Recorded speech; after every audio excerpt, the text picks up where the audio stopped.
Le pré a fait entendre au frère Hébert dans un RVE une voix du ciel disant là sur Shunlan. C'était le 20 mars. Une voix a dit ceci là sur Shunlan. Pour guérir le monde, répondit-elle. Oui, oui, elle a dit très honnêtement. Ah, oui, oui. C'est alors que le frère Hébert a entendu. Qu'est-ce que cela signifie? Cette voix venait peut-être du Seigneur Jésus, ou peut-être d'un ange, ou encore du pré-cleste. Mais que signifie guérir le monde entier?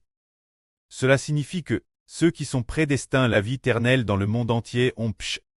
Ils sont tous impurs, et ont besoin que l'Assur Shunlan les guérisse. Par la suite, nous avons compris que l'Assur est en fait l'Assur Nis Rousse. Elle est l'Assur Nis Rousse. Peut-elle guérir le cœur rebelle des enfants de l'Israël spirituel? Leur cœur impur. Le pré lui a accordé cette graisse. Se dire. Tout le monde. Comme le dit la Bible, dans le livre des Nombres, les Israélites, Dieu a ordonné Israël d'amener une Nis rousse, une Nis rousse qui n'est jamais port le joug. Puis, elle fut gorge devant Lazare, le fils du souverain sacrificateur. Après l'avoir gorge, le sacrificateur Lazare prit un peu du sang de cette Nis rousse et en fit l'aspersion vers le tabernacle de Dieu. 7 fois. Ensuite, on fit amener cette Nis rousse hors du camp pour la brûler. Après l'avoir brûlée, on recueillit les cendres de la Nis rousse pour en faire l'eau de purification. L'eau de purification, c'est-à-dire que si quelqu'un a une impurité, quelque souillure, il suffit de mélanger les cendres de cette Nis rousse avec de l'eau et d'en faire l'aspersion sur cette personne. Et cette personne sera purifiée. Alors, qu'est-ce que cela signifie? Si une personne devient impure pour une raison quelconque, devient souille, alors grâce aux encouragements de la Sœur Shunlan, ou ses prières, cette personne sera purifiée. Par exemple, comme le rapporte la Bible, par exemple, si quelqu'un devient impur pour avoir touché un cadavre.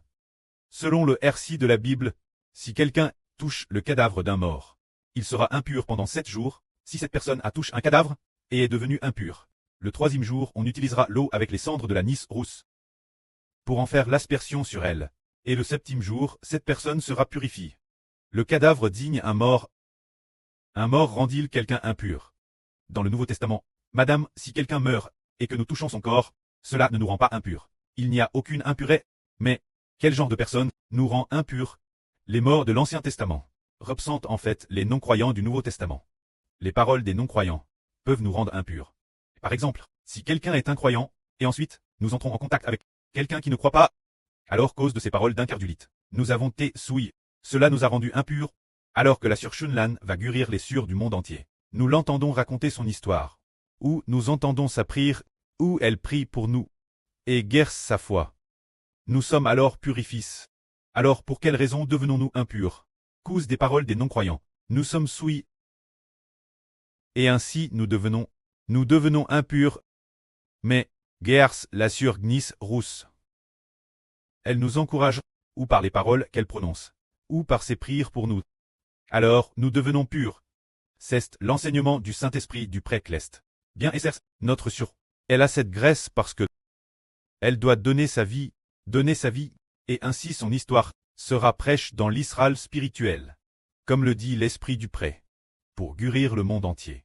En réalité, c'est guérir tous les enfants de l'Israël spirituel. Pour que tous les enfants ne se laissent pas cause des non-croyants devenir impurs, mais au contraire. Diers la Sœur Shunlan. Cela fait naître en nous un cœur de foi.